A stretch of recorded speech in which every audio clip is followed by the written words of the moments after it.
Yo, what's up? This is the Feuding Bros. We are back again with another video, and today we have two guests. Ivan's been here before. All right, what's up, Ivan, man? Welcome back, and thank you for the support, man. Thank you. Excited to be back with the Feuding Bros. Love it. Thank you. And we have our new guest today. His name is Christian. He's a Man U fan. What's going on, Christian? Welcome, thank you guys for having me. I appreciate it. Excited to be on the Feuding Bros. Yes, thank you for coming. As usual, since you are the new guest, what we usually do is just to, ask our guests how they became fans or whoever they support. And what did you do that to yourself, man? Ooh. I guess I'll go first. Actually, I do have it's a very funny story because my dad grew up a Real Madrid fan, and he accidentally, by pure coincidence, showed me a game where they got thrashed by Barcelona. So I was a Barcelona fan first. And so one day we were watching Goal TV because in the United States, that's where we used to watch all the La Liga games. And they were having a poor season, Real Madrid at the time. I think it was like 04, 05. And he was just like, you know what, let's just get out of here. So we went to a bar in the middle part of the city at like 9 or 10 a.m. And we went to go watch some Premier League in the morning. And I think the first fixture that was on was some rubbish fixture. It was like, I don't know, two random teams that nobody cared about. And then Man United came on. And it was a derby match between United and Arsenal back in like 05, 06. So these are, powerhouse legendary teams. And I had so much fun watching that. And my dad was telling me about, all the way back to Busby, the Man United plane crash. He's explaining the history to me. He's explaining the 90s team, the treble winning season of 99. He's telling me about Sir Alex Ferguson and, all these things. I'm like, wow, this is really cool. And the commentators speak in English, so it gets me, going in another language as opposed to just listening to games in Spanish. And I fell in love with the whole squad at the time. Paul Scholes is probably my favorite ever Man United player, and Ji-Sung Park is my second favorite Man United player. I'm not joking when I say that. I love watching. Legend. Loved watching both those guys play. So yeah, that's the story for me. It's just it happened to be a coincidence, and my dad put me on to United. For sure. So we're gonna blame your dad on that one. Yeah, a little bit. Great dad. A little bit, yeah. We'll blame him. All right. Well, thank you for sharing that with us, Ivan. I think we've heard it from you before. So if you want to hear about Ivan, check out our channel for previous videos, and you'll know why he's an Arsenal fan, why he's got sense. All right. So let's get going. Before we start, guys. As usual, like, share, comment, and subscribe, and thank you for the support. And keep supporting us, man. 2026, we want to go a little bit further than what we have right now. Feuding Bros, let's go. All right, guys, we're gonna start with our review of the season so far. We are on game week. Well, we just finished game week 21, right? That's right. Just over halfway. We have Man U fans, we have Arsenal fans. So probably going to start with them, actually. And I want to start with Man U because these guys have the biggest story so far. Obviously, they just lost their, their coach / manager. We don't even know what it is right now. He probably doesn't even know what he was. That's probably the reason he left. All right. So, so Amorim's gone, and it looks like whatever little progress you guys were supposedly making, it just gone back to the trash. Christian, I'm going to go with you first, man. What have you thought of, United season so far? Because I'm guessing at the beginning of the season, you guys probably were hoping for better things.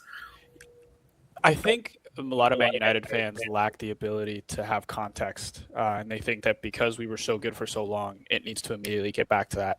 Exactly. I am not one of those guys. I think that we could be Tottenham right now, who are really not doing much better than last season. If you had to tell me right now, if I got to choose between a Europa League win but still bottom half of the table in January of 2026, or we got to make the progress where we're 10 spots ahead of where we were last season with one of our best players at the African Cup of Nations due to come back, I would choose this spot every single time. And I think it's really interesting because they won a trophy, man. Yeah, they did win a trophy. But, and I totally understand that. It stinks. And losing to Tottenham of all teams is the most frustrating thing in the world. So you're saying you'd rather be 10th no trophy than 17th with a trophy? Well, we're technically 7th. We're 7th. And if I'm looking at the table correctly, we're 3 points off 4th from a Liverpool team who just tied a very good Arsenal team, a solid Arsenal team over there at the Emirates Stadium. So I think it's one of those things where anything can happen, and we have almost the entire second half of the season. I liked where our team was headed before December creeped up on us. I don't like some of our past summer signings, but I think this year's been a little bit better. I've seen flashes from Sesko, and we're a little bit stubborn. We have to get a new manager in, but honestly, I'm a little bit more excited now than I was at this point the last 2 or 3 years. So on the manager, actually, so obviously Amorim is gone. Guys, if you want to listen to what Thierry and Freddie's opinion was about that, the video is in our channel, so go and check that out. It was pretty good video. Although I don't know if I agree with them or not, but maybe we'll discuss a little bit. But yeah, what do you think about the sacking of the manager? I think it's one of those things where this is more a symptom of everything that has happened post Sir Alex Ferguson. I think people forget that he was there for so long. He was there before the previous ownership. So he had the full reins. He was decision maker. He decided on signings. Training was how he wanted things to go. And all those players came in at a time when the facilities were still what they were. So they were comfortable with it. Fast forward to now, all the managers that have come in have come under that new ownership. And they don't get to make the same decisions that he got to make, that Sir Alex Ferguson got to make. That was a frustration for Mourinho, for Ole Gunnar Solskjaer, and now for Rúben Amorim, guys who they are football minds, and they should be picking our players and training them and deciding how the squad gets made up. And it looks like the last 2 managers have been able to say, hey, I was not allowed to do the job that I was brought in to do.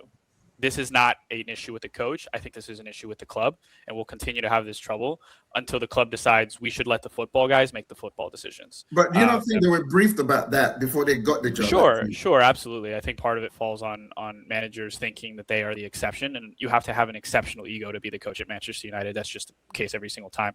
So I do think a little bit of blame needs to come on both sides, but the biggest clubs in the world eventually let their guys make decisions. Like Real Madrid are a club who do this exceptionally well. Manchester City gave the reins to Pep Guardiola. Up until this season, Arsenal went 4 years without making a mistake in the transfer market. Up until Gyökeres, like that was 4 years of perfect transfer market. I don't know about that. I don't know. I will go signing by signing and tell you how each one went. I mean, we had the Guendouzi's, the Pablo Maris, and all them people. That was before. The last 3-4 years have been fantastic. I think who was the GM before Berta? Who was that at Arsenal? Edu, fantastic. And I think our United are kind of lacking that vision where they're like, okay, you cannot be playing Luke Shaw at left back in January of 2026. That's incredible. I looked over at the lineup. I was like, there's no way. In the year of our Lord 2026, Luke Shaw is still playing left back for Man United. It's just, yeah. So but you still haven't answered though. What do you think about the second? I think it was time to go because he didn't want to be there anymore. It was time to go. Yeah, he was frustrated. So you don't be in disagreement with these two over there. Yeah, he's absolutely. They don't think it was time to go. He didn't want to be there. there. I don't think you understood what we said. No, he didn't want to be there. You saw the press conference. He was like, I thought this was this, and he knew he was getting fired. Yeah. I don't think a Man U fan is saying like he should not have gotten fired for what he did in those last few days. Yeah. Like after the press conference, he had to get fired. No? Everybody knew it was the steps that led to this press conference are the mistakes that meant that he shouldn't have got fired. But yeah, I understand he should get fired. Like there's no. I understand you're saying in these last few days, but I'm just saying in global because like when we've seen this guy's record, right, it's been the worst. He has the worst record out of all the maybe apart from maybe Ranić. I think he has the worst record out of all those people that came after Ferguson. Yeah, well, the record that they're showing right now is encompassing all his games, which makes absolutely no sense because he came in at a crazy time with the club. So that first 6 months that he was at the club shouldn't even count. He was rebuilding. They brought him in to rebuild. And that's the thing. That's why he got frustrated because they clearly brought him in to rebuild. He got rid of players, changed the system, changed the culture, was changing the culture.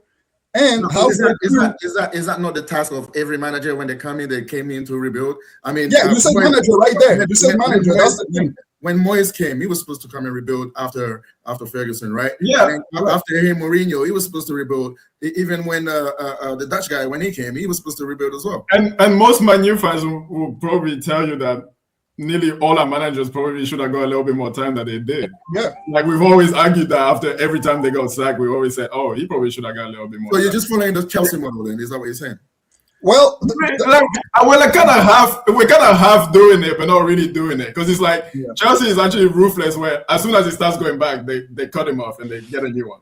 But for us, it starts going bad, and we're like, maybe he might come back. Okay, we'll give him a little bit more, and then we sack him, and it's like, so why did you wait? If you wanted to sack him, just sack him, and if you're gonna wait, then just wait. Like, you can't be in the middle where you're kind of doing neither, and then every time you're starting that cycle again, and we're starting it again. Now we have, I don't know, Ole. I don't want to see Ole back there, bro. So it's a matter of what Christian's saying, though. It's your ownership. That's what that was the crux of the argument. Is that they're the only common, like, what is it, common factor, denominator. Yeah. Since Sir Alex Ferguson left, Man United have not been a well-run, structured club. I mean, he was running the club. That's what it shows. It shows that he was literally running the club. And for a club of United size, that shouldn't. I mean, Sir Alex Ferguson is a great manager. Don't get me wrong. We love him here in Scotland. But for United, for the caliber of players that you've brought in, for the stature of club that you have, you should already be organised enough to bring in good managers, to bring in good players as well. But for me, I don't know. I just watch United, and everything that's going on right now is I feel bad, kind of. Rúben Amorim, for me, shouldn't have been sacked. I don't think so. Should have given him a little bit more time before making that decision. You're halfway through the season. You're six. You're challenging for Europe, whether that's Europa League, Conference League. But then again, Ivan, if you're gonna sack a manager, right? You're doing January because obviously the transfer window is open. So whoever is gonna come after that, if you're gonna sack him in February, you're not gonna sack him in January, right? But that's the thing. One of the reasons they sacked him is because they told him they weren't gonna sign anyone. So exactly. They probably don't trust him to sign any good players right now. So you're gonna trust Fletcher to sign players?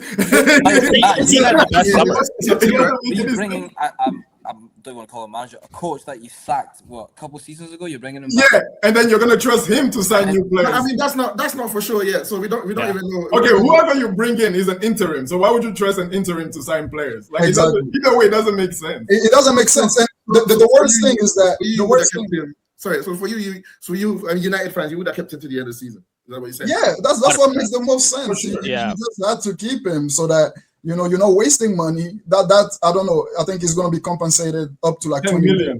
Yeah, 10 million. This is a club that's cutting lunches because they don't have money. So here's a free 10 million for firing their coach. Not well run. And on top of it, it wasn't sacked because of his record. They defended the record all the way until the sack. He was sacked because he had a squabble with the upper guys, Jason Wilcox and whatnot. So completely wrong reasons, completely wrong timing, completely just dumb decision, honestly. And that's just another testament of how bad the ownership has been.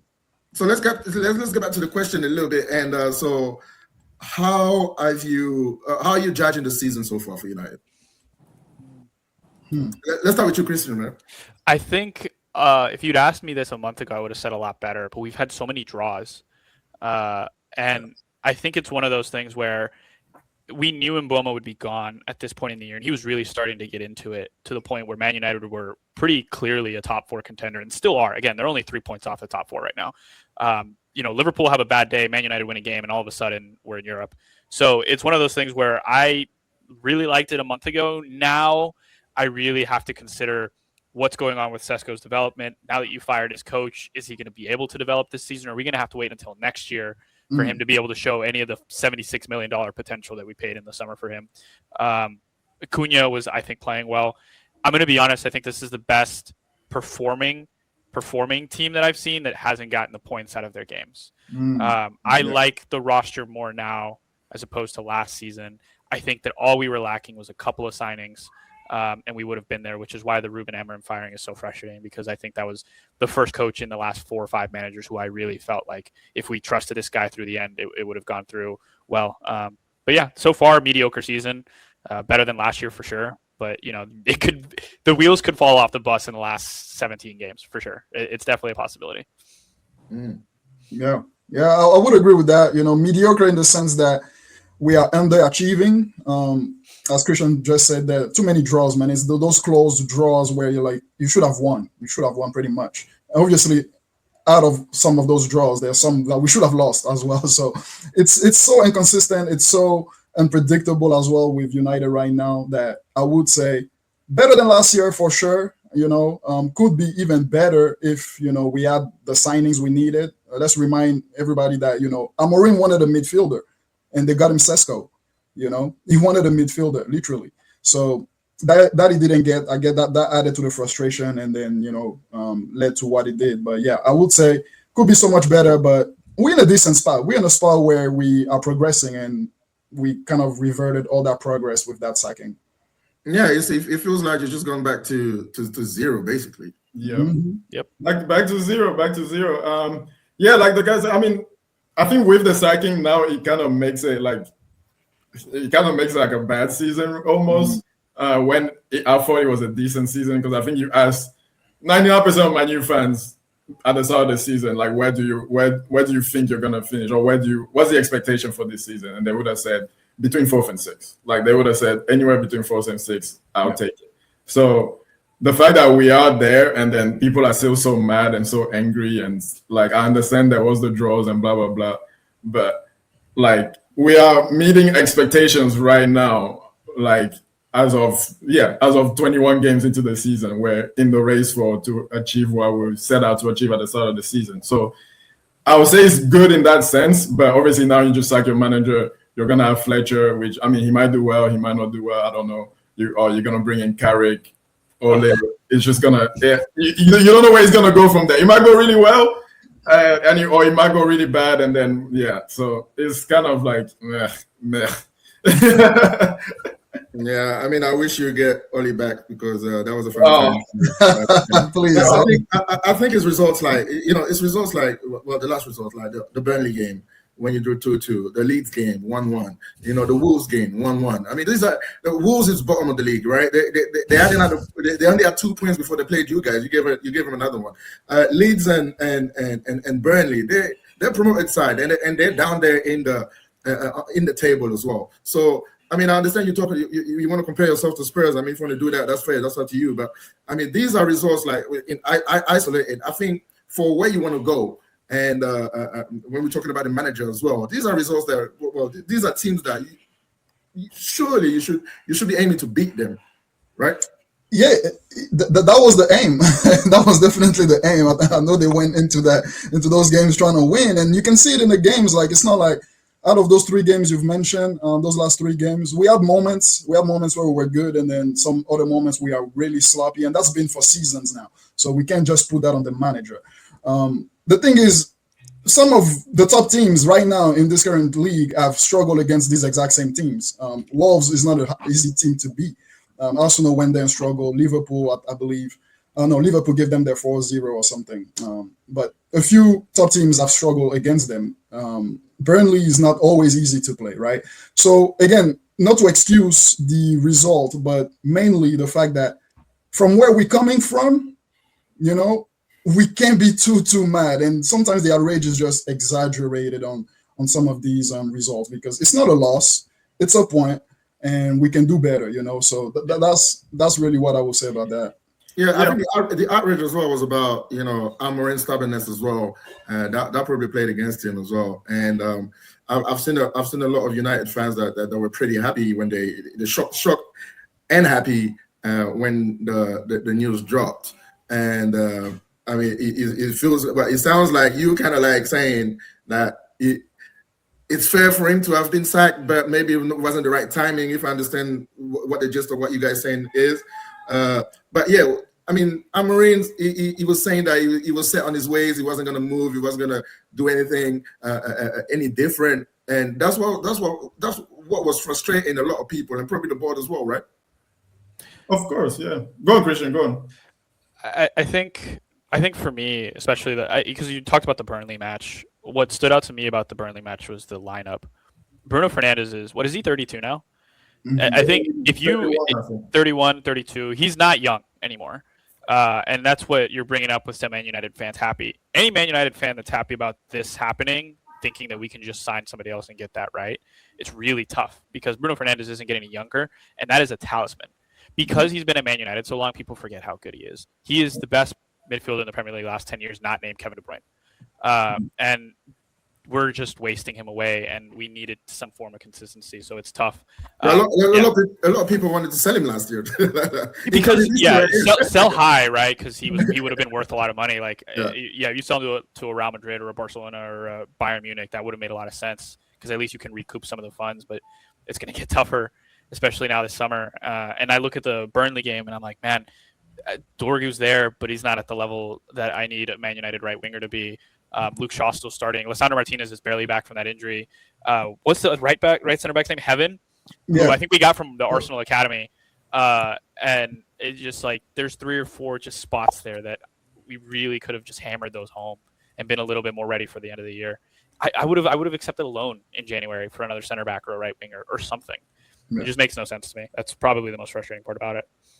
Yeah, I mean, obviously, his stubbornness definitely played a part. His press conferences sometimes played a part. He made mistakes. Nobody is saying he was perfect. He made mistakes. Yeah, I don't know. Like, I feel like people think that he has to go one way or the other. Either he was spotless, or either everything he did was wrong. Yeah. He made mistakes. He was in the middle. He did all right sometimes, did bad sometimes. But at the end of the day, because this is what I love. When we were 15th. Whatever we said, people will say, but you're 15th. Style of play, system, style of play, system. Whatever we said, but you're 15th. Now we're like 6th, 7th. They're like, oh, but you're not playing just quite right. Oh, but no, we're 7th.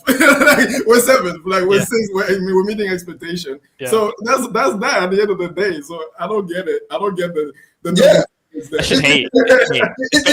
It's not hate when it comes from United fans themselves. I mean, I'm not saying it's United fans themselves, other fans, but unless they hate their own club. No, it's just, I guess it's the overflow of passion sometimes that just takes over, you know. Yeah. But in your ideal situation right now, right? Say it again. With your what would be your ideal situation right now with what you have going on? Right now, what you guys have sitting 7th in the table, was it 3 points behind top 4, interim manager. What is your ideal as United fan situation that you guys would want? Well, right now, what we're hoping for is to find a good manager first, somebody that they're going to trust and back. I don't think that's going to be possible within the short window, especially with the availabilities out there. Especially for the caliber that we need, unless they want to really do a Chelsea model and go get a puppet. Yeah, we don't want that, and I don't think that's gonna fly. So the best thing right now is to get an interim that's just gonna steady the ship, as they say, and get us into the top 4. That's been the goal all along, and we were on course for it. And then again, as I said, we reverted back. Now, the one thing I wanted to say real quick is that, as Thierry said, last season it was all about there's no style of play, there is no identity. Ten Hag is ruining the club. This guy comes and scores every single one of those things, and then he's criticized for exactly that. Why are you sticking up to your guts? Why are you sticking up to your system? Why are you doing the thing that we brought you here to do? That's literally what they're doing about. Like, it's crazy. I think the answer to that is probably because it wasn't working too tough. But yeah, let's close this. It's not working. It's definitely that's crazy. That's crazy. How is it not working? To answer. I'm just reflecting what I've been hearing out there. But anyway, let's just close this chapter and then. Because Christian had a response to answer Ivan's question. Oh yeah, okay, go ahead. Yeah, go ahead. I think it's interesting. I think the ideal scenario for Man United is to stay in Europe this season. They're 7th place right now. Sure, they can qualify for the Champions League. I don't know how possible that is given the managerial change here, but I do think there's a world where they finish top 7, top 8 easily, given the current circumstances that they're in, and then they find a way to buy 1 or 2 players in that transfer market in the offseason that pushes them just a little bit further. You look at Arsenal's rise over the last 4 or 5 years, they went from, 6th, 7th, all the way to like 4th, 5th, it's been little by little, and projects take that long and they take that much patience, but they've had the same manager despite results not going their way at first. Yeah. And Man United need to learn from that. As much as I hate to say it. We won't. Yeah. We're learning from the Chelsea model, clearly. You asked for an ideal scenario. There it is. It's an ideal situation. Yeah. And it's fair enough. It's fair enough. I mean, I thought you was gonna say the ideal situation was to win the league, but I mean, No. I said Ole is back at the wheel. You never know. hey, put a blank check in front of Ollie right now. Rashford coming back. You never know. We re-signed Ronaldo in January.